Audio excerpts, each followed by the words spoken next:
Testing here. I think I'm going live. Pardon my technical difficulties if this isn't exactly perfect, but I'm still setting up my YouTube live streaming setup here. I've got my Shure mic here, little on-camera mic, my Sony A7 IV here, little monitor, little light, and I'm live streaming. About what? I don't know. No, today I'm going to be talking about, well, first of all, welcome to my channel. My name is Justin Mott. If you're new here, I'm a professional photographer. My channel is dedicated to all things photography from the perspective of a full-time working professional photographer. Today, this is episode 1 of a brand new series I'm trying out here live, where I'll be picking 5 images from my portfolio, and I'll be discussing them, breaking them down, showing you the metadata, what camera I shot with, what aperture, what lens, all that good stuff. And I'll also be answering live questions for all of you out there in the comments section. So if you have questions, ask away. I'll do my best. Keep the questions related to the photos I'm showing, so it's not so confusing. Don't just randomly ask me, like, what's your favorite ISO? Or something like that. So today, all these pictures that you're going to see here today, I'll bring them up here large, have all been taken with different Leica cameras. But before we get into the images here, I just want to get settled in here. I'm going to add this link. I haven't been able to figure out, this is like old guy stuff we like talk about. I haven't been able to figure out like how to do this on the, I'm trying to link this live on my Instagram and like be able to set up a link here. I tried the URL, didn't work. Anyway, I'm going to try some little technical things here, show you my little intro here. I probably can't get the sound right because I haven't been able to figure that out. But before I get into things, you guys, don't forget I have my online store. I've got presets on there. They won't make you a better photographer, but they will add some popular images. I've also got one-on-one classes available for sale on there. You can book everything directly to my website, and I've got prints with free shipping worldwide. You can check all that out. Check this out. I'm going to try a little at. Nope, that's my subscribe. Check this all out at. A little bit long of an animation, justinmott.com. And guys, if you take a moment here, if I haven't bored you by now, if you're interested in hearing my head have words come out of it a little bit more, you can take a moment to subscribe. Enough of that. Enough of what I'm selling. Let's talk about what I'm here to talk about, what you're here probably to check out, which is photographs. So I'm going to start here, this one here. Let's see. I'm going to type some stuff in here, guys, too, just to encourage people to ask questions on the fly here. Ask questions. Okay, I'll put that on there. I got 2 people watching right now, which is amazing. I should announce these and should give a little bit of a heads up, but just bear with me for a second, guys. Again, you can ask questions in the comment section. I'm just trying to add this link on Instagram, so any people that are following me over on Instagram can now, you know, can check this link out directly here. I'm gonna get the mic out here. I don't look good live, man. When I pull back, I've got all my blotches on my skin, my little gray patch there. I think what I'm going to do, just because I can't find the direct link, is just put a link on my Instagram to my YouTube channel, and hopefully that'll show what's live right now. Man, doing technical stuff while talking live, not that fun. And probably not fun for you guys. Hold on, I'm getting to it, guys. Bear with me. Okay, got it. All right, so let's get into photos here. Let's get into what I'm here to talk about, and that is... Oh, hey, Justin. Hey, Graham. Here to talk about these 5 photos here. I'm going to give you the metadata here on the side, guys. So this, I'm using this program called Photo Mechanic. It's a program I absolutely love. It doesn't look sexy from the outside, but I use it to cull my images. It's just super fast to go through, and I use it to display images and things like that. So we're going to start here. Let's pull this metadata in from the side here, or not. There we go. So this image here was taken in Nairobi, Kenya. This is of the Sheldrick Trust Elephant Orphanage. This is part of my bigger project, Kindred Guardians. And I took this with a loaner camera. I took this with the Leica Q. I was testing it out while I was also using my Leica M10D. I needed a backup camera. Always in search of like the perfect backup camera to my M10D. Now some of you might say, why not just use 2 M10Ds? Well, I like the limitations that the M10D presents to me without having a screen. I like the M lenses, but sometimes, man, just sometimes I need that screen for focus, tricky lighting situations, and this was one of those. Very tricky lighting situation, tough to get it right. I couldn't tell on camera if I had it, you know, that bulb there. I didn't want to overexpose that too much. I know I could bring it down a little bit, but not too much. And it's just super, super low light situation, which the M10D is great in. But I borrowed a Leica Q from the generous folks over at Leica Vietnam for this trip. Again, always want to have a backup camera. Sometimes I'm shooting with 2 cameras on at once, sometimes just 1 camera. But I bust out now I use the Leica M10 as a backup, but I was trying out the Leica Q, which I liked. I've talked about that. I like the Leica Q. So this was taken with that 28 millimeter fixed lens it has, which I don't love. I'm more of a 35 guy, but it worked out all right here. Took this at 1.7 aperture, so really wide open. I love to shoot wide open. One of the things out there, guys, I do talk about a lot. One of my editors for New York Times a long time ago used to tell me, like, Justin, when you shoot wide open like that, sometimes, because I like to shoot through things, I like things in my foreground, I like to tell a story with those things in my foreground. And he told me, he's like, you're kind of messing up a lot of your shots shooting at 1.7 with these blobby foregrounds. So I've always sort of kept that in mind. I still shoot wide open often, but I make sure when I'm shooting through things or have something in the foreground that I want to, that's relevant to the story, that's adding context to the story, that I make sure I don't shoot so wide open. So this was shot at 1.7 at 1/25th of a second. Sure, I could probably shoot, handheld in that camera like 1/10 or 1/30th of a second. I don't know. I haven't really tested it out, but shot manual. I shoot everything in manual. White balance was auto in this situation. I shoot raw, so it wasn't really a big deal. So that's the basic metadata. I don't love talking metadata, but you guys asked me questions about that, so I figured I'd sort of put that stuff in there because people dig that. So there you go. Lens 28 millimeter, camera Leica Q, original Leica Q, ISO 1600. You can see a little grain because I pushed it a little bit, but not bad. Nothing that's going to destroy the image for me. Now the background about this image, why I chose this image today, and again, guys, this is a brand new series where each week, I'm going to try to do this every week, where I do a live episode where I take 5 images from my portfolio and I break them down, show you the metadata, and tell you a little bit of a story behind the image. So Sheldrick Foundation was very hard to get access to. Normally they charge people a lot of money to come visit there. They work off of donations. I totally understand it.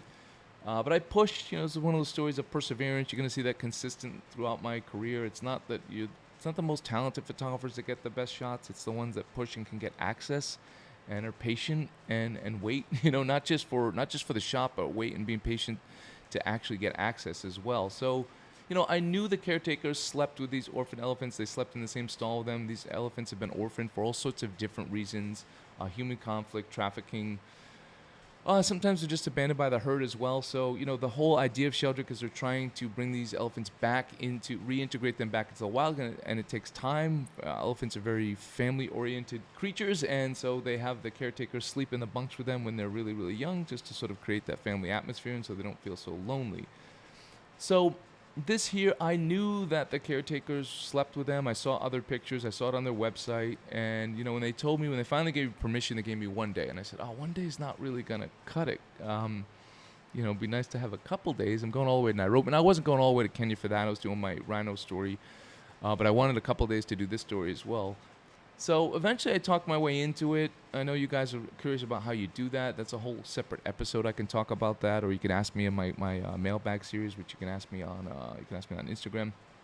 So, I was once I talked my way into it, they said, okay, you can come when we open at, I think they open at 7 or 8 o'clock, but by 7 or 8 o'clock, I knew that they were already like up and about. I mean, people were getting up early. The elephants are out 5:30, 6 o'clock, and the light's starting to get great at 6 o'clock, and I just didn't want to miss that. But it's inside a national park, so again, this is perseverance. This is being not pushy, but a little pushy, but just saying like, listen, in order for me to get the shots that maybe you liked on my website or maybe you didn't like because they didn't know who I was, but in order for me to get these type of shots, to get you guys something unique, I always put it in their terms, I'm going to have to come early if that's all right. If there's a way, anything I can do to limit it on your end, the difficulties, I don't want to be a pain. So I talked them into it. They had a guard there waiting for me. I got in at 5, and this is the moment I captured. If I had just listened to them, if I had just taken not their word for it, but if I had just sort of bended the knee a little bit and came at 8 o'clock, again, bad light, and I wouldn't have got this moment. This is one of the big moments I wanted. Or, I would have to stay past park hours, which that wasn't allowed to before they actually go to bed. And that could have been 10 o'clock. And me, I'm 44 years old, man. I'm in bed by 10 o'clock these days. Yeah, I just admitted that live. So, for me, I got there early one day. I didn't get the shots I quite wanted the first day early, but they realized that I was easy, low maintenance, didn't have a ton of questions for them. I saved all my questions for my captions afterwards, all my interview stuff afterwards. I just wanted to make it as easy as possible for the caretakers, for the organization. Again, they work off of donations. They've got people there that adopt the elephants that are coming in, so I just keep things simple.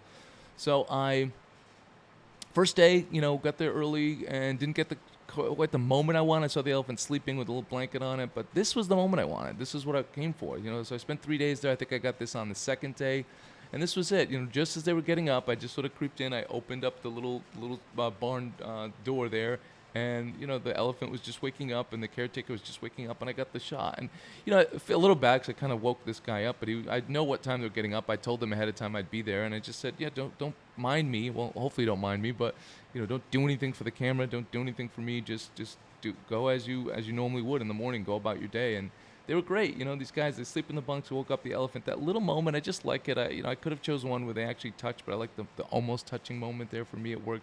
The way his head's tilting down towards the elephant, and the trunk's reaching up. And then just that other layer of his boots up here on the top bunk. I kind of like that as well. So that's this image. This was taken, again, as part of my Kindred Guardians project. You can check that out on my website at justinmott.com. Guys, also, I'll take a moment here before I transition to the next image here. See if you guys have any questions.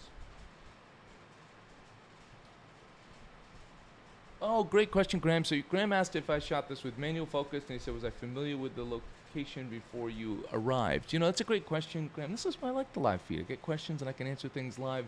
So everything that I shot with the Q was probably autofocus, if I recall. Expose everything manual. Everything I shoot with the M10, obviously M10D and M10 is manual focus. But again, I do have that backup camera. Sometimes I use my little Ricoh GR3 as my backup camera.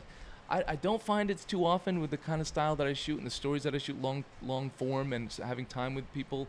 Let me go back an image.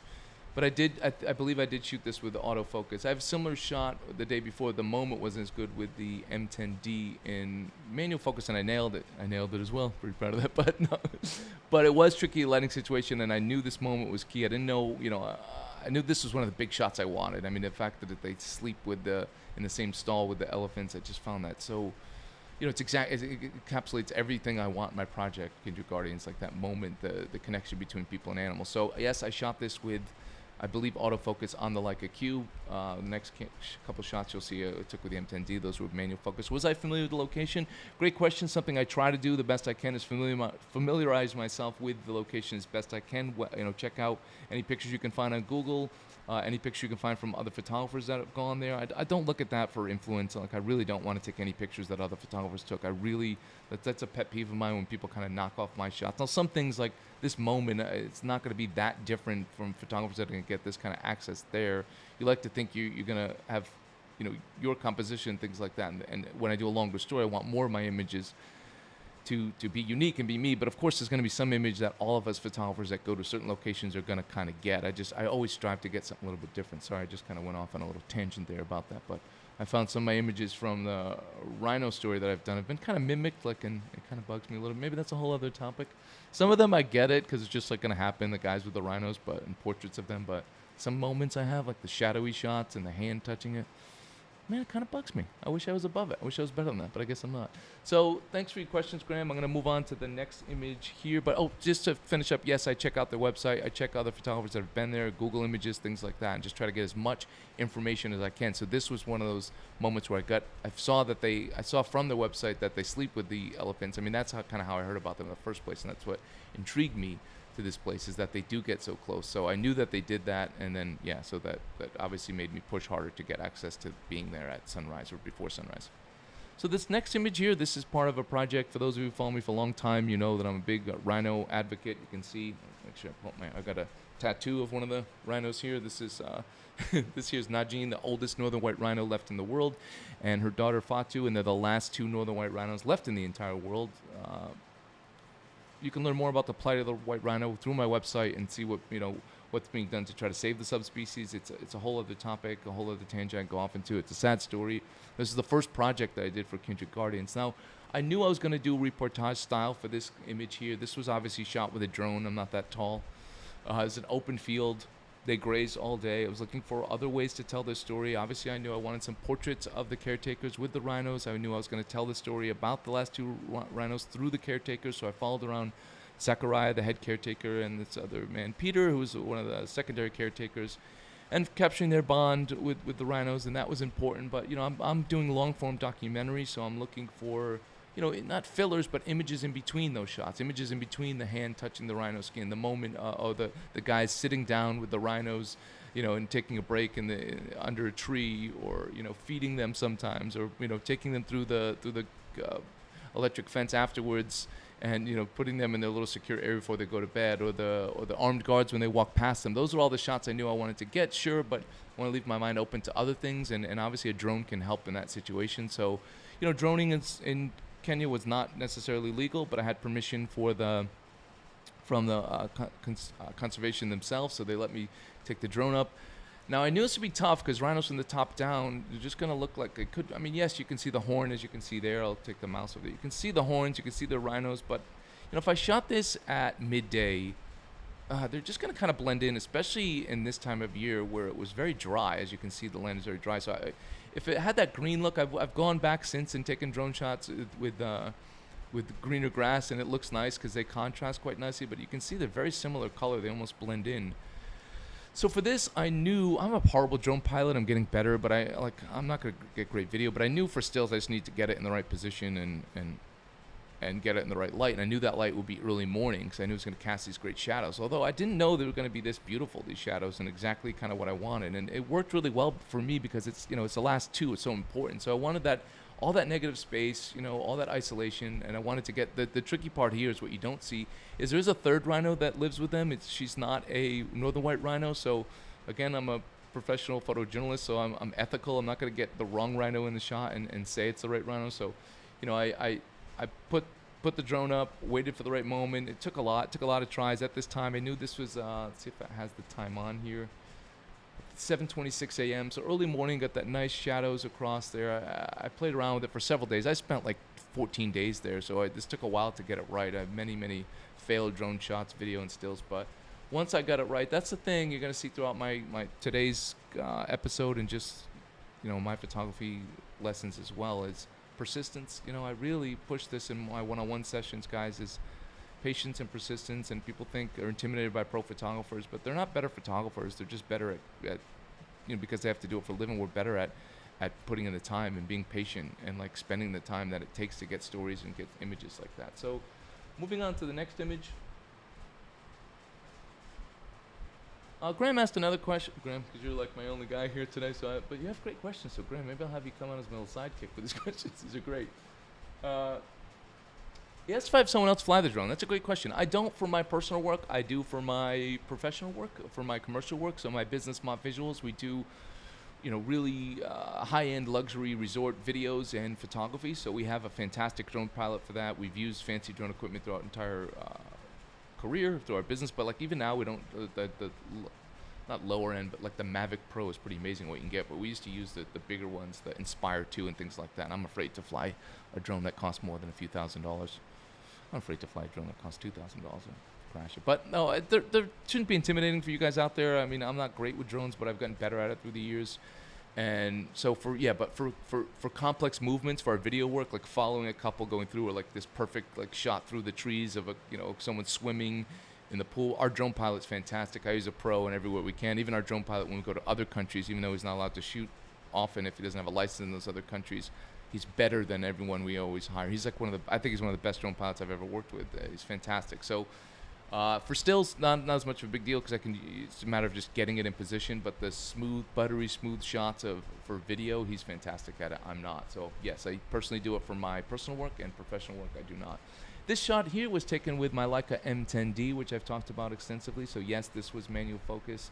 I shot this with my trusty Leica 35 Sumulux. You can see I shot at f4. You might ask why. I shot a shutter 1/45th of a second, and I shot at ISO 6400. Now I know you can go further than that. Some of you might ask, like, why not shoot at 1.2? Now I tried that. I shot a little bit why not shoot at 1.4? I'm talking Noctilux there. I didn't have a Noctilux. Why aren't you shooting at 1.4 in this situation? I did do some, but I found that this just became too much of a blob, and I wanted a little bit more of that scene. So I don't know. It was a tough one, but I really like the shot. I don't get enough credit. I don't know what that means, but it's one of those shots that it's like one for me, one for them. This is one of my favorite shots from my time here at Old Projector. These are the rangers that patrol around where you saw the northern white rhinos. They patrol there every day. They patrol for poachers, looking for poachers. This man himself actually told me about a story a few years ago where they got in a firefight with poachers, and he had actually they killed them. And it's Crazy situation. I mean, people don't think about that when it comes to poaching. They think, oh, just, and it's not just rhinos, but some people that don't have a love for animals like I do, they think, oh, it's just rhinos that are killed, but it's not. People die too. Poachers and rangers die as well. And you might, and that's a whole other topic, but, there's a lot at stake here. People risk their lives, and this guy risks lives, and he's got to live with killing another human being, him and a couple of his fellow rangers. So, for me, this was another one of those access things. I was doing my story about the northern white rhinos, but I wanted a separate, sort of sub-story about the rangers. I did the caretakers, but I wanted the rangers that patrol the area. So they're risking their lives from deadly poachers. They're also risking their lives. They're out in the wild, man. This is a giant conservancy with lions out there, buffalo, hippos, elephants, and wild black rhinos as well. And it's dangerous. I mean, these guys patrol the area looking for poachers. They're tracking. They go throughout the night.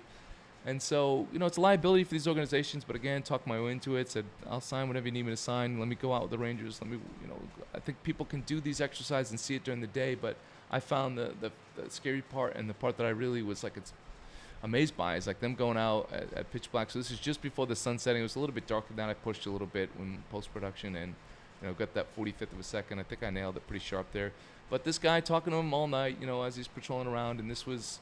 he's taking a moment to message his family. I thought that was a cool moment. I believe you could look at it and say, oh, he's just checking his phone, but the caption, and I talked to him, and that's what he was doing with his gun down there. The other he patrolled with two other soldiers, rangers, one here. Again, if I shot at 1.4, they just were too much of a blob. I just kind of got it, but I couldn't go more than that. I didn't like to push this camera past 6400. As you can see, it's kind of grainy. I don't mind it for the situation because I just feel like it's a gritty, grainy sort of photo as well, in context. So I focused on his eye. It took a lot to get this shot, and yeah, I just liked the moment. I liked where the gun was, like the light hitting his face from the phone, exposed for that light there, and just kind of got it, messaging his family, kids checking on him, checking on his wife. So it's a nice little moment for me. Let me check the questions here. And that's the problem with doing it live and not announcing it, but I'm very whimsical, so hopefully you guys can also ask me questions later on in the comment section.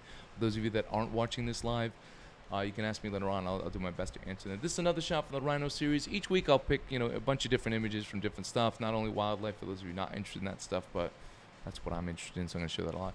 So this here is Zachariah, and this here is Peter, and this is an image again that I've gotten a lot more recognition for my other rhino pictures, and I understand that, but these are the kind of images that I look for in between. I call these filler, not fillers. I don't call them fillers, but because it doesn't feel right to call them fillers. It feels like I'm not giving them enough credit they deserve.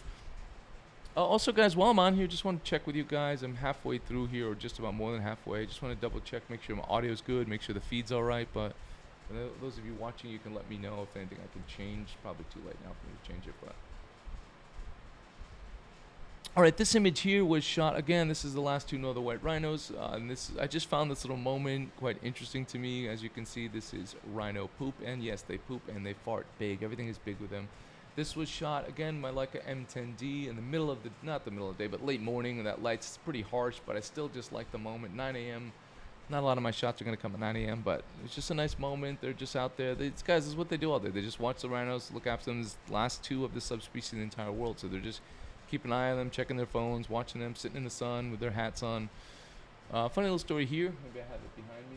No, I don't. That's a different hat, but Zachariah gave me one of these hats right here, which I feel very proud of. So this was shot my Leica M10D, aperture 4.8, ISO 100, lens 35mm, for those of you interested in that kind of stuff. This shot here is pretty much straight out of camera. Oh, not heavily toned at all. Didn't need it. Don't like to do that too much. But I just really enjoyed that they're so comfortable, the rhinos, so used to watching them all day, that they sit on their poop. I just got a kick out of it. I found this show that intimacy between them. They've got their boots. They're hanging out there in the dry grass all day. The rhinos are doing their thing. They're doing their thing, checking their phones, watching, just kind of hanging out. And that's part of their life. And I just that's what I find interesting about long form documentaries, picking these shots out, picking out the shots that aren't the obvious in the longer form. Yes, you've got the obvious of the, like I said before, petting the rhino, portraits with the rhino, the two rhinos next to each other, things like that. But if you're going to do an obvious like I did before, the two rhinos next to each other, why not do something more interesting like a drone shot? If you're going to catch an everyday moment, why not catch an everyday moment where guys are sitting on poop? So this will be the last shot here today. Again, last questions coming in. Okay, you can hear you can hear the fan. Yeah, that's a problem, Graham. I'm trying to hide it. It's behind me. I don't have AC in this one room, and this is where my desk is. So if it's terrible, I do apologize about my fan. I'm trying to block it with my fat body, but that's not working. I will try to work on that. If it's like unbearable, let me know. If it's like, give me like a rating from 1 to 10, how bad it is. If you guys say like 6, I'll change it. If you say 5, but it's like that or me sweating a ton, so I don't know what to do here. I know it's a crappy excuse. But if I showed you my setup, you'd get it. I've got my 2 screens here. I wanted to mount everything on my desk to make these easy to do. I just found that when I have an idea, I'm a last minute person. My friends say that all the time. Let's go for beer. And I asked 10 minutes before. I have a family. I can't just do that right now. Or I'm doing something. And then people want to plan a week ahead of time and I can't do it. So this is why I'm doing the live setup. But yeah, sorry you can hear the fan. I'm working on it. Hopefully in a couple months I'll have the AC set up. We have a problem with the copper wire and getting electricity into my home office. Of course, the place I think I could use it the most. So this last image here, again, shot with the Leica Q, because this was the same trip where I was experimenting with the Leica Q. I was shooting a 2-body setup, the Leica Q and the Leica M10D. I had, for a lot of times, because I love my 35, but if I had 2 cameras going at the same time, I didn't typically have a 35 and a 28, so I'd have my Leica M10D with the 75 millimeter on it, just for some longer shots, and then I had the Q with the 28 on it. And you guys have talked about that, and I've talked about that too. I would love it if that Leica Q, I found that more of us like the Leica Q, more professionals or amateurs that are just really into it, like enthusiasts that love photography or love street photography, really love that 35. But I think Leica makes a 28 because it's people that just buy it, that just want to take snapshots but want a fancy camera. I think the 28, if I'm being honest, is just wider, and a lot of people equate wider to better, but I don't. So this here I shot with the Leica Q. I shot it at aperture f2.2, shutter of 1/500th of a second, and ISO 100. It was shot midday, right at lunchtime, pretty harsh light, but I had some nice tree and cloud cover there, so there's no harsh shadows. And you might ask again, why did I shoot with the Leica Q in this situation? Again, I was testing it out, but this happens really fast. I almost got run over by the elephants here. This is again, Sheldrick Trust organization. They're feeding the elephants. It happens right in the middle of the day. They've got private showings for this for the donors, but then they have a separate thing when the donors aren't there that I had access to, which was just fantastic to have this kind of access. So I shot this a couple days. Again, the first day, you're just getting your go-to shot. You're just capturing that it exists, but having time, giving myself time gives me time to think of shots. So the first day didn't quite have it how I wanted. Second day, using autofocus. I knew that they kind of line up the way they do this, so I wanted to have this layer of the back ones on a focus and shoot through the foreground. If I shot at 1.4, it might have been too much of a blob. 2.2 seemed to have enough of the elephant and the gentleman, Julius, in the foreground, one of the great caretakers who I followed around. Autofocus, but I wanted your focus to go there. I want a little bit to show the wheelbarrow in there. But these elephants, it all happens very fast. I mean, they're if you think your dog's crazy about when you feed them, you should see what elephants are like. These elephants, as soon as they take out the wheelbarrow and they can hear it creaking, these elephants come flying in. And I was in position the first day, and a baby elephant, which is still gigantic, still larger than me, almost trampled me completely. Not his fault, definitely my fault for being in the way, because I just was focusing one way and didn't realize they were coming in hot, very hot. So I almost got trampled by an elephant. The next day, got this shot a little bit low. I don't love that I cut the feet off here. Not proud of that little bit there, but I was it all happened so fast. Sometimes you don't get it exactly how you want in the moment. Whenever I critique people in my one-on-one classes, I'm always don't cut off the feet, and then I go and do it myself. So, hypocrite alert. Just before I finish up talking about this image, last thing, guys, don't forget to subscribe there. I'm going to use my little animation here. It's probably a better way to do this. I haven't figured out yet. Don't forget to check out my online store, justinmott.com. That's a very long one. I'll lose that. And you can follow me on Instagram here at Ask Mott. I will be announcing my live stream on Instagram a little bit better, and on Facebook, so you can check that out. And I'll try to plan them a little bit better than this, but again, I like doing things last minute like this. So this image here, yeah, again, I was just trying to get these layers here. I photographed this a couple times. This is all part of a bigger story. None of these images need to live alone, but I feel like this image can live alone. Kind of, great little moment here. I have closer images where the milk is spilling out everywhere, and I like those for different reasons. But I kind of use this in a series of images of the feeding, It's a very important part. You know, when you're shooting these long form stories and the elephants just graze all day and the caretakers just hang around, you really like get excited for these big moments. Like you're like, all right, when's the feeding? When are they gonna do the milk? That's it. That's your big moment. I mean, spent all day there. You know, a lot of people think you just show up for an hour and leave. Like again, I don't, because I get better shots. I learn things. I figure out what time, and then even if I do things once, I can always do it better, right? So the more times, more opportunities I can get, the better. So I realized, like, you know, if I had even 3 or 4 days, maybe I get this shot. I'm not stupid to crop off the feet there, and I get the milk spilling all over the place. Maybe I get lucky in that regard. But this is the best I could get. In 2 days, I have other shots on my website. You can see the full story about this at justinmott.com under Can You Guardians. This is the Sheldrick Trust story. So that's it for today, guys. That's my images. It's just my new series. Let me know what you think, because I'd love to do more of these. I love talking about myself. No, I love talking photos, and I love answering your questions live. I think that was a lot of fun. I got to put the live over here because I have to look back a little bit. All right, we got a new question coming in here. Might as well answer that. We got a new viewer on here. GP, have you shot with a Hasselblad? If so, your thoughts? Well, great question. I guess I'll add to that. I won't end quite yet. For those of you interested, I got a question about a Hasselblad. I was using the Hasselblad X1D digital medium format camera for the last, ever since it launched, so I don't even know what that is now, 4 years.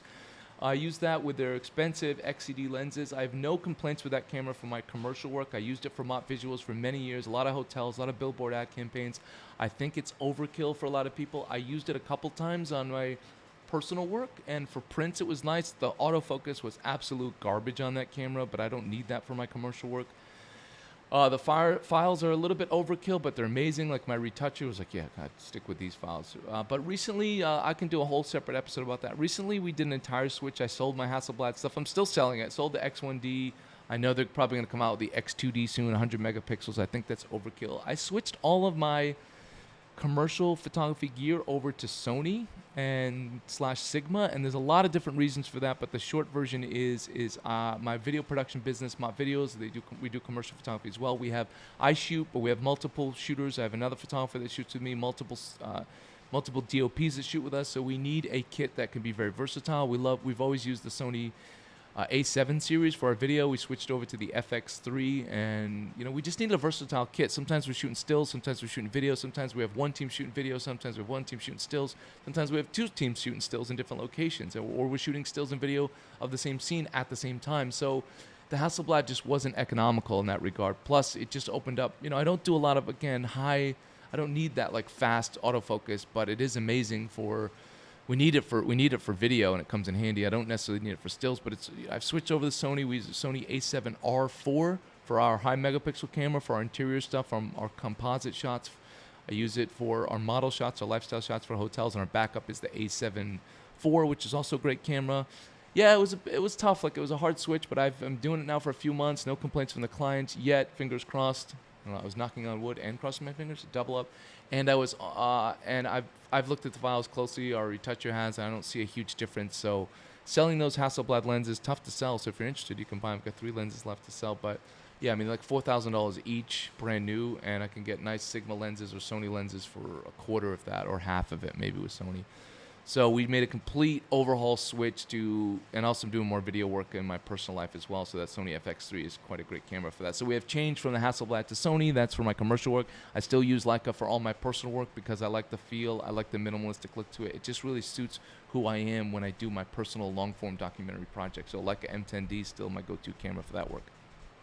All right, that's it for today, guys. Thanks for tuning in. If you enjoyed this, let me know in the comments section. I'd love to do more of these, but because I'm low self-esteem, I need you to tell me how much you loved it. No, let me know. I know the audio wasn't great. I'm doing my best to block it here with this mic pretty close up, but let me know what you think of this format, ways to improve. I'm open to all that stuff, but just be nice. I delete mean comments, but if it's constructive and it's nice, I'll take it. Or if I don't like it, maybe a snarky response. If it's not too vulgar, maybe not. We'll see.